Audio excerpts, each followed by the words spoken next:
Salut, bonjour, c'est Adrien. Euh, Sauf erreur de ma part, on est sur ma page professionnelle. Il y a juste la petite icône qui change versus ma page personnelle. En tout cas, en même temps, je sais pas si ça fait un bon segue, mais je fais aussi des lives sur ma page personnelle. Ici, sur la page pro, c'est plus typé Google Ads, Google Shopping.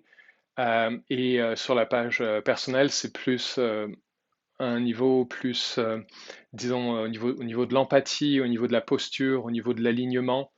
Euh, donc ça peut aussi intéresser les gens qui font pas de vente en ligne.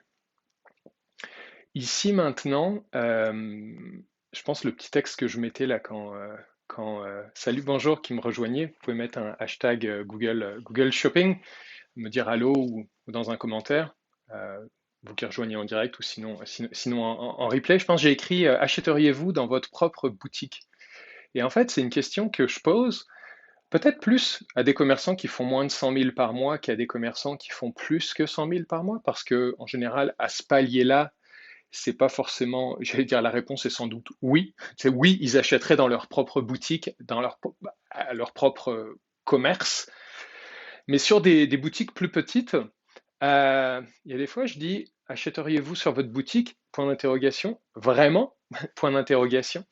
Et je dis ça en fait peut-être on rougit pas hein, de toute façon de comment on répond à cette question à des gens qui chercheraient à grandir comme ça, à grandir leur commerce en ligne. Et puis j'ai deux vraiment cas de figure qui m'ont inspiré cette question. Il y en a un, c'est euh, c'est dans un contexte des fois de commerçants que je peux accompagner et qui démarrent sur Google Shopping.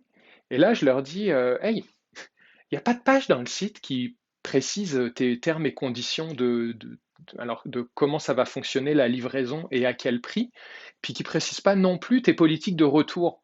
Regarde, si moi j'ai pas ça, on peut pas annoncer sur Google Shopping, on est juste comme même pas éligible.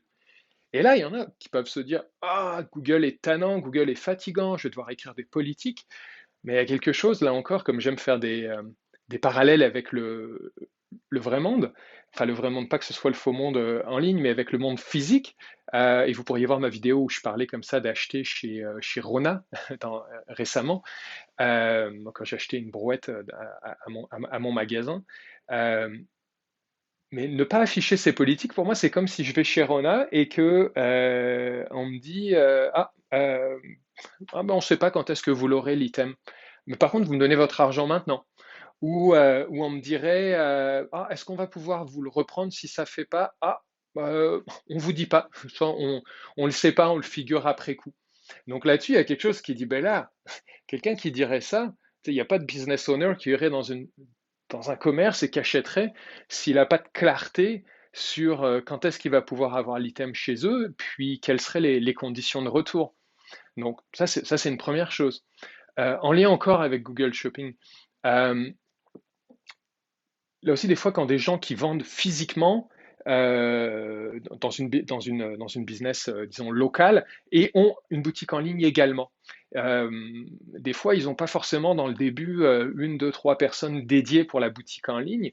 Et puis, ils vont des fois avoir comme ça des photos qui sont données par les manufacturiers, des produits qu'ils revendent. Ils vont avoir des descriptions qu'ils récupèrent dans un catalogue. Hop, on fait un import en masse. Et là, ça peut arriver que quelqu'un je fasse remarquer et je lui dise, OK, je veux bien qu'on revende une marque connue, mais tu as des descriptions en anglais sur tes produits, sur tes produits en français. Tu sais, ça dit je clique français dans le site, mais là, les descriptions sont en anglais. Et il me dit, bah ouais, bah c'est tout ce que je peux faire dans l'instant. Et puis ça, je le comprends et je le respecte qu'un business owner fasse avec le temps qu'il a, avec les ressources qu'il a. Il pourrait faire tellement de choses. Là, puis loin de moi l'idée de dire, oh là là, vous devez aller traduire vos descriptions à la mitaine, surtout vos SKU. Mais là encore, on est au Québec. Imaginez, vous allez dans une boutique et tu poses une question sur un produit en français, puis on te répond en anglais. Je dirais, alors il y a le fait de peut-être tu comprends l'anglais, puis tu sais, c'est correct, mais imagine déjà si tu quelqu'un qui ne le comprend pas, il arrive, il a juste les descriptions en anglais. Euh, Ça se peut que ça ne crée pas de la confiance. Voilà, ça se peut. Donc, encore là, si ça se passait dans la vraie vie, est-ce que tu transigerais avec un tel commerce? Si la réponse est non, bah, est-ce que tu penses que les gens vont transiger avec toi, toi qui mets des descriptions en anglais pour les gens qui arrivent en français? Et puis, dernier point que je voulais partager, euh, c'est euh, c'est en termes de prix. Voilà. Internet, c'est pas un endroit comme, j'allais dire, juste magique où on peut vendre n'importe quoi à n'importe qui.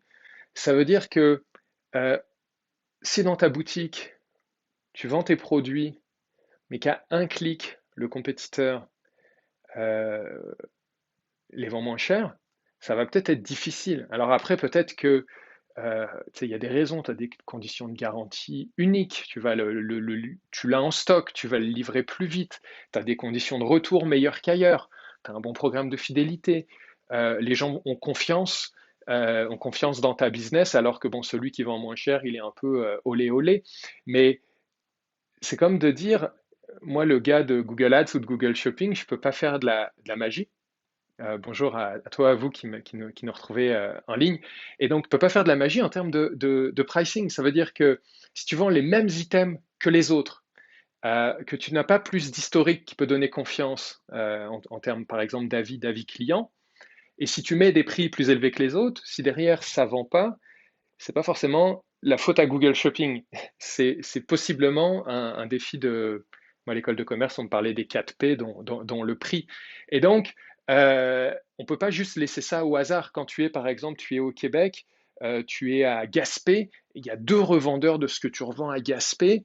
Euh, à la limite, bon voilà, que quelqu'un est dans le magasin, c'est pas grave, il a pas, ça l'énervera pas, même s'il savait qu'à Montréal, quelqu'un le vendait moins cher. Mais là, quand on est en ligne, donc c'est vrai que moi je vois des commerces plus gros qui vont avoir des stratégies sur certains produits, à monitorer ce qui se passe, puis à s'ajuster, des fois à battre la compétition. Mais encore là, ça revient à toi-même. Est-ce que tu achèterais, toi, business owner, toi qui a un commerce en ligne, est-ce que tu achèterais dans un commerce qui a des prix juste plus chers que tous les autres, for no reason? Tu sais, ou en tout cas pas de raison apparente ou pas de raison comme recevable pour toi, le consommateur qui est là. Et voilà. Donc, pas de bonne ou mauvaise réponse. On ne rougit pas de comment on répond. Mais pour moi, c'est un bon test, le test de t'achèterais-tu dans ta propre boutique. Parce que si la réponse est non et que tu n'as pas les ventes en ligne que tu peux, c'est peut-être une partie du problème et ça peut être et une partie des améliorations que tu pourrais poser. Voilà. Questions, commentaires sont les bienvenus. Je vous dis à bientôt, ici même ou sur ma page personnelle. Merci.